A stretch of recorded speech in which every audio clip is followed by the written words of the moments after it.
Good afternoon. I'm speaking to James Brodie from the farm Doornplaats in the Karoo near Graafrenet. James, thank you very much for making time to talk to us, and welcome. Yeah, pleasure, Gerry. Yeah, thanks. James, you do regenerative agriculture here on the different grazing methods in the Karoo, and can you just give us a bit of your context and how and with what do you farm? Yeah, so we farm extensive livestock farming. It's in a region of fairly low and erratic rainfall. Rainfall varies between 350 and 450 mils in different parts of the property.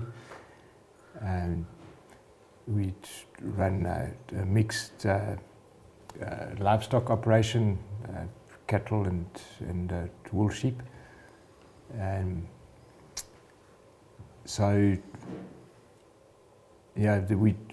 try and practice what we would refer to as holistic planned grazing, and with that the principle that we pursue there is to have as many animals on as small an area as we can for a shorter time as we can, with as long a rest period as we can. And we find that planning in for long rest periods, and with that I'm talking between 8 and 12 months rest periods, that we assured that at some point it's going to rain during that recovery period, and that takes quite a lot of the risk out of what we're doing. On the other hand, with the higher stock densities that we have in the paddocks when we are grazing, we get a lot of herd effect, and that is working the soil over, creating seed bed, depositing a lot of dung, and feeding the soil microbe population, and we like to leave the paddock in a state that it is what we say is ready for rain. So we don't know when it's going to rain, but when it does, we're going to maximize the amount of rain that we can keep in the paddock, and maximize the amount of rain that stays, amount of millimeters that stays on the property. For how long have you been doing it here on the farm now, or currently? Yeah, so we started this journey to what we're doing now about in the early 2000s, sort of after the succession from my parents took place, and started doing further development on the conservation farming that they'd already had put in place, and getting down to smaller paddocks, better water systems to handle the larger flocks that we intended to run. It's been a learning process. It's not just a... Your paddocks compared to conventional farming, and that, how much smaller are they? Yeah, so we average our paddock size is around about 80 hectares across the property. It's about 100 paddocks of 80 hectares, and then we have an infinite number of smaller paddocks that we make with temporary electric fence. Okay. And sometimes we're going right down to 1 or 2 hectare paddocks. So yeah, a lot smaller. Do you move daily, or how many moves a day do you do, or do you do with the moves per week? Yeah, no, where we're doing high density grazing, we move daily, and our normal moving with the sheep flocks is 1 to 2 times a week.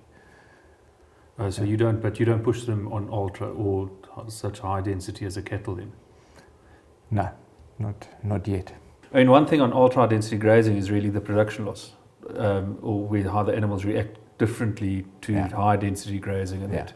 Yeah. So we're implementing it and getting the benefits from higher density grazing. When I say higher density grazing, we're going up to around about 100 livestock unit per hectare density. So we're not in the thousands, yes, and we're aiming very strongly to mitigate production loss. We're not really in it for the production loss.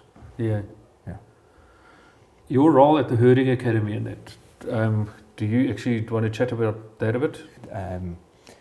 They send students to me from time to time for practical, hands-on, mostly cattle work, because they don't run cattle because of their biosecurity issues. And then when they run their land management course, like they're running this week, then one of the days they will come and spend with us, where we just take them through kind of the workings of a real life farm, and right from the management, the ecological side, right through to how does this all make money, and including livestock trading that we use the KLR marketing system for. Yeah. Can you go into the economics of with the ecological side of it? Because quite a few people only concentrate either on the veld improvement or on the cattle. It's either or. The conventional guys look at the cattle only. Yeah. Can you bring that together a bit? Yeah, look, so what we do here is, look, in a good year, anyone can make money. So we're actually talking about what do you do in the droughts, in the not good years. And so we're looking to get as much ecological resilience into the veld as we can, so that we've got veld, we're holding water in the veld. If we get 20 mils, it must be 20 mils in the soil. And that takes a lot of the variability out of your livestock enterprise, be it sheep or cattle or whatever. In that, you've got a smoother fodder flow. You've also got, as your veld improves, you'll find your cooler season grasses start coming in, legumes start coming in, so you've got a better fodder flow through the season, not just your warm season grasses. So you get sort of away from kind of your boom and bust type of situation. And yeah, to me the two fit really well together. The better the veld, the better the cattle do. I don't really think you can work one without the other one. They're symbiotic. No. I mean, we go so far as saying we've got a kind of analogy of the two, that we're farming with two really large herds of microbes, one in the gut and one in the soil, and they talk to each other. If you neglect one, you're going to come unstuck. Yeah. Cattle, are you one of the few people that actually run cattle in the Karoo, or not really? Is it quite widespread? It's becoming more widespread. We're fortunate, slightly higher up in the mountains, we get a bit more rain, a bit more grassy, so it's more suited to bigger numbers of cattle. Most farms have some cattle on them, be it relatively small herds, and then we're able to go up to one of the into the bigger type of herds that are in the area. Your sheep and that as well, do they follow the cattle, or have they got their own paddocks? Do you actually do stacking a bit with them, or not really? Yeah, so at times we run them in conjunction, sometimes even together, and at other times we will split them up. We've got a lot of mountain veld that's better suited to sheep, and so when we're in that rotation, then the sheep and the cattle will be separate, and then we bring them back together again. Sheep, do you also do it with electric fencing, or is it herding more? No, it's with the sheep. We use permanent stock fences. Is it? Yeah. Okay, so they just go to the bigger camps as such? They go to bigger camps, but we run bigger flocks. Yeah. So we'll go up to a flock of 2,000 sheep, so we're getting, even within a larger camp, we're getting reasonable herd effect. Yeah, and also no overgrazing. Yeah, No over, no under grazing. Yeah. Yeah. So you're still getting non-selective grazing as such. Yeah. We always talk about make sure there's enough grass for the stock and enough stock for the grass. Yeah. To balance it out. Yeah. Your predators, jackal, is that a huge problem, or do you live with it? Or what is your jackal control? Let's say that rather. We don't do anything about predators. We leave them, and we. I suspect that we have a reasonably stable number of territorial jackal. The situation is you're not going to get rid of them. They're here. So now it's what's the best way to deal with them. So about 5 or 6 years ago, we stopped doing any control, and the losses actually have got less from the predators. So that's cool. So we have no predator control costs and less issues, and we do have a number of safe zone areas that we've made for lambing. So we've got netting fence and electric fence. So we manage it, but it's not a crisis. And you get more sleep. Yeah. You don't have to. Yeah. No. So we sleep at 2 o'clock in the morning. You don't have to sit in the cold. Yeah. On the conventional farms, that's still quite an issue though, in the area as well, or not really, Yes. or have they stopped? No, there's a lot of effort and money that's spent on predator control. I was speaking to a neighbour this morning, and he was telling me they'd shot north of 20 jackals 2 months ago with him, but they're back. They're still there, yeah. Yeah, so he was questioning the validity of what they were doing. Or at least he questions it. Yeah. James, your feeding programs and that, like with the improvement of your veld and that, has your feeding costs and your production licks and stuff like that have actually been? Can you reduce those or not really? Yeah, the licks that we use are variants of what we call the McCosker brew. Really, it certainly has helped us in the earlier time to break down the very hard grass and get things more productive. We still find it has a very good effect, and on a per head per day basis, it costs us so little that we're pretty happy to stick with it. Yeah. Return on investment is incredible on that type of supplement, and we don't really have a requirement to do any substitute feeding. Okay. Yeah. I mean, the food's in the veld. Has that improved with your grazing as well? That you have more grass or not really? No, we've never really substitute fed. I guess we've probably got more animals on now.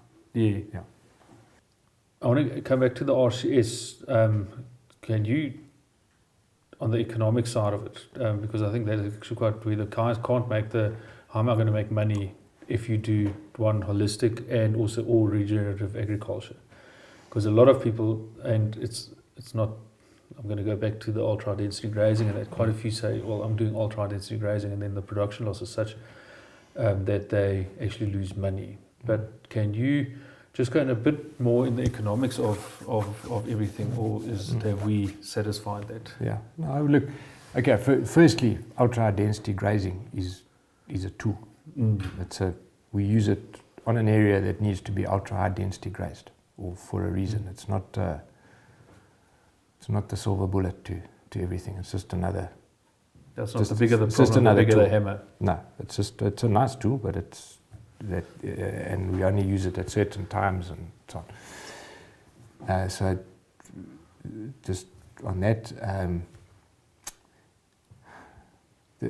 on the economic side, we derive a lot of benefit from actually what we learned from the Australian Livestock Marketing School called KLR marketing, and that is very simple. It works around the inventories of grass, money, and livestock, and looking at which of those are over and undervalued. And so in a drought situation, you might find your grass gets really highly valued and your livestock not so valued. And we have a lot of spreadsheet calculators, spreadsheet-based calculators that we run our trades on, and those trades can be fattening stock or breeding stock.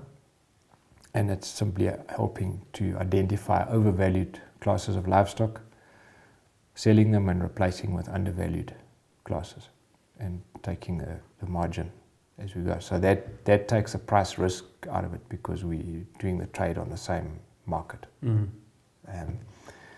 So that's ultimately how almost all our selling and buying of stock takes place. It goes through the spreadsheet first, and if the margin, annualized margin is at a level, we do it. Otherwise, we shouldn't be looking at that deal. Yeah, it's really a case of we turning grass into money. So that's what we do. So if we can grow more grass, we can turn it into more money. It's as simple as that. And so we need to be having healthy veld, effective rainfall, growing as much grass as we can, turning it into money with livestock. It's easy. Your stocking rate and your how do you work out when you have to sell in a drought, and that what system do you use? Okay, so we plan our grazing out on a grazing chart through the year. So looking at how many stock days of grazing we actually have available, how much stock we're going to put on it, what enterprises we're going to put on it, what those enterprises will need nutrition-wise at what stage, and work out where they'll need to be through the year. We review that grazing chart at least twice a year, usually at the beginning and the end of the growing season.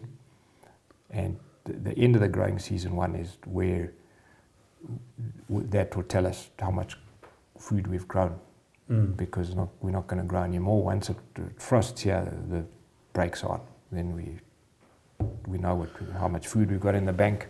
Where do you get your first frost in normally? It can be in as early as the end of March, and it can sometimes be in up to May. How short is your growing season? About 3 months, 4 months. So it's also very short. Short growing season. Very short growing season. Yeah. So you got to grow a lot of grass in the growing season.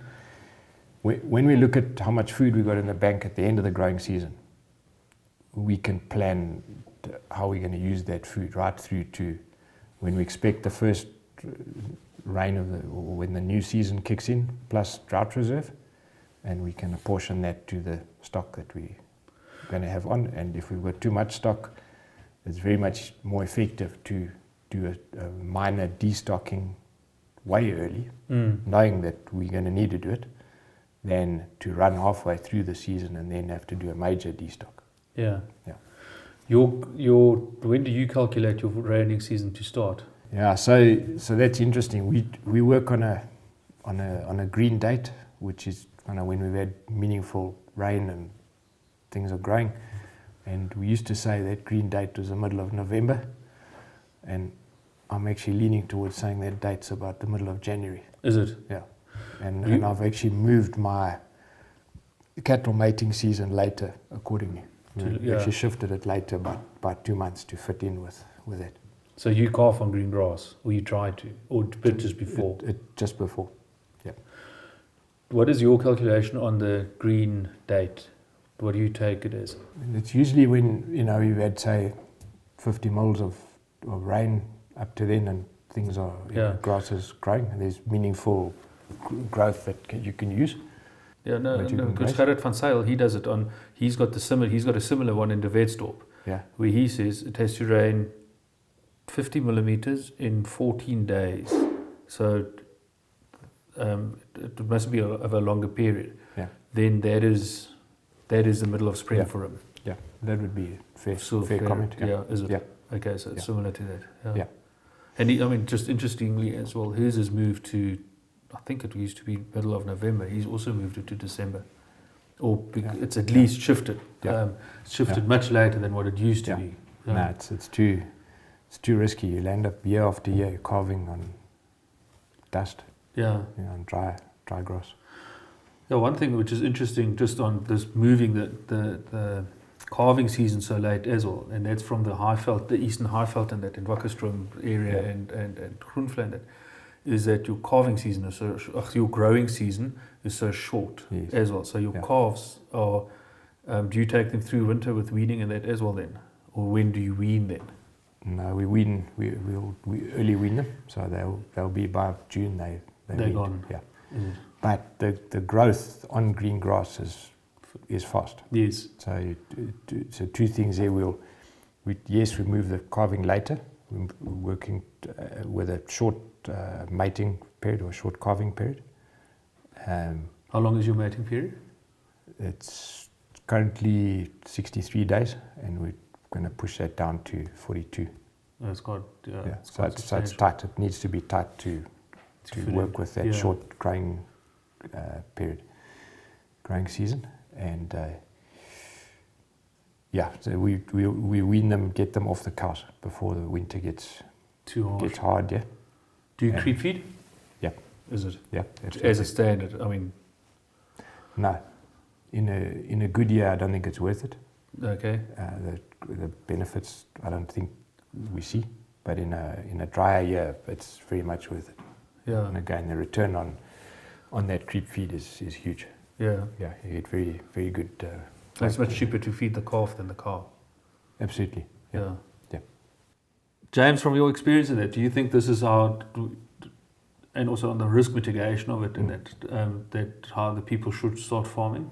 Yeah, I think we need to be making our farms more resilient from an ecological and a financial point of view, and this is the way that we've found to do it, and it's really about being able to utilize and efficiently store the free rain and sunshine that we get, and make maximum use of that. There's very few factories in the world where the inputs are free. We're one of them, so we're actually in a very good business. And absolutely, it's we're learning as we go, but we're pretty happy we're on the right track. James, thank you very much. Really appreciate your time, and thank you. Pleasure.